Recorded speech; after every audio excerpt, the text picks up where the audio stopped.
मौरिया पहिनी दुल्हा खाड़ हनी अंगनमा। मौरिया पहिनी दुल्हा खाड़ हनी अंगनमा। हे सोना लगे बर के कुमल है बदनमा। हे सोना लगे बर के कोमल है बदनमा।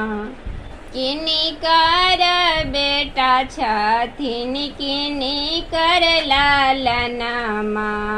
किनी कर बेटा छथिन किनी कर लालनमा। किनी कर जमाई छथिन किनी कर सजनमा। किनी कर जमाई छथिन किनी कर सजनमा। दशरथ जी के बेटा छथिन कौशल्या के लालनमा।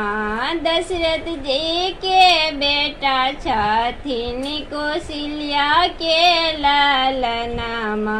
जानक जी के जमाई छथिन सीता के सजनमा। जानक जी के जमाई छथिन सीता के सजनमा।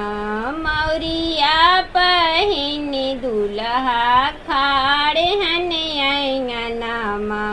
मौरिया पहिनी दुल्हा खाड़ हनी अंगनमा। ठे सोना लगे बर के कोमल है बदनमा। ठे सोना लगे बर के कोमल है बदनमा।